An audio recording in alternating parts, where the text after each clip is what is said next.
નવસારીમાં શહેર કોંગ્રેસ પ્રમુખ તરીકે દીપક બારોટની નિમણૂક કરવામાં આવી છે। લાંબા સમયથી નવસારી કોંગ્રેસ સંગઠનમાં આંતરિક જૂથવાદ અને કાર્યકરોની નિષ્ક્રિયતા જોવા મળી રહી હતી। ગત નગરપાલિકાની ચૂંટણીમાં કોંગ્રેસને માત્ર એક જ બેઠક મળી હતી, જે સંગઠનની નબળાઈ દર્શાવે છે। લોકોના પ્રશ્નો ઉઠાવવા અને વિપક્ષ તરીકેની ભૂમિકા ભજવવામાં સંગઠન નિષ્ફળ રહ્યું હતું। આ સ્થિતિને ધ્યાનમાં રાખીને પ્રદેશ નેતૃત્વએ સંગઠનમાં માળખામાં ફેરફાર કરવાનો નિર્ણય લીધો હતો। પ્રદેશ પ્રમુખ અમિત ચાવડાએ તાજેતરમાં નવસારી જિલ્લાની મુલાકાત દરમિયાન કાર્યકરો અને બુદ્ધિજીવી વર્ગ પાસેથી નવા શહેર પ્રમુખ માટે સેન્સ લીધો હતો, જેમાં સર્વસંમતિથી દીપક બારોટનું નામ આગળ આવ્યું હતું।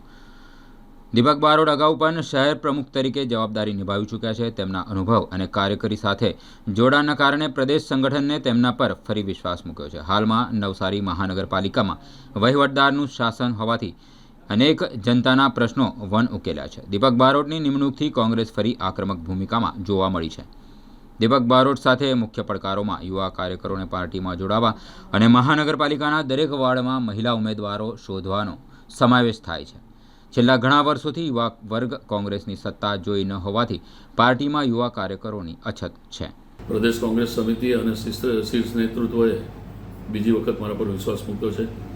નવસારી મહાનગરપાલિકાની ચૂંટણીને થોડોક જ સમય બાકી છે, ત્યારે મારા પર જે વિશ્વાસ મૂકી અને મને જે હોદ્દો આપ્યો છે ફરીથી પાછો શહેર પ્રમુખ તરીકેનો, તેને સાર્થક કરવા માટે હું મારાથી બનતા તમામ પ્રયત્ન કરીશ।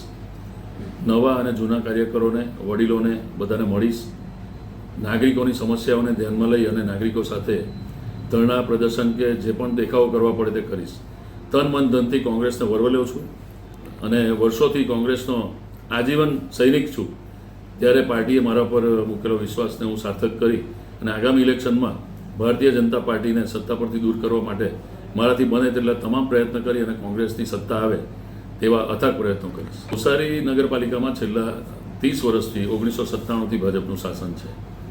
કોંગ્રેસે ચાલુ કરેલી પાણી પુરવઠા યોજના, મધુર જળ યોજના, એ 5,70,00,000ની જે યોજના છે તે આજે 150 કરોડ સુધી પહોંચી ગઈ, પણ પાણી, મીઠું પાણી કોઈ પણ જનતાને મળતું નથી। જનતા, નવસારીની જનતા પીવાના પાણીના મુદ્દે, ડ્રેનેજના મુદ્દે, ગંદકીના મુદ્દે, રોડ રસ્તાના મુદ્દે ત્રસ્ત છે। બીજું કે સમગ્ર દેશમાં મોંઘવારી, બેરોજગારીએ માજા મૂકી છે। મોટા મોટા કુટુંબો આખાને આખા સુસાઇડ કરે છે મોંઘવારીથી ત્રાસીને। ત્યારે આમ જનતા પણ ભારતીય જનતા પાર્ટીના સેન્ટ્રલના અને સ્ટેટના અને નગરપાલિકાઓના તમામ શાસનથી કંટાળેલી છે। તેવા સમયે જનતાનો અવાજ બની અને કોંગ્રેસ પક્ષના તમામ સૈનિકો જનતાની સાથે રહેશે। જનતાની તમામ જે મુશ્કેલીઓ છે તેને જ્યાં ઉજાગર કરવા જેવી લાગે, જે સ્ટેજ પર ઉજાગર કરવા જેવી લાગે ત્યાં જઈને અમે કરશું। ધરણા પ્રદર્શન કરશું, માર પણ ખાશું, જોઈએ તો જેલમાં જઈશું, પણ આ દેશની જનતા માટે કોંગ્રેસ હંમેશાથી લડતી આવી છે, બલિદાન આપતી આવી છે અને અમે તેને અનુકરણ કરીને આવનારા સમયમાં ભારતીય જનતા પાર્ટી સામે એકદમ કડક રીતે લડી અને આ વખતે એ લોકોને ધૂળ ચાટતા કરી દઈશું।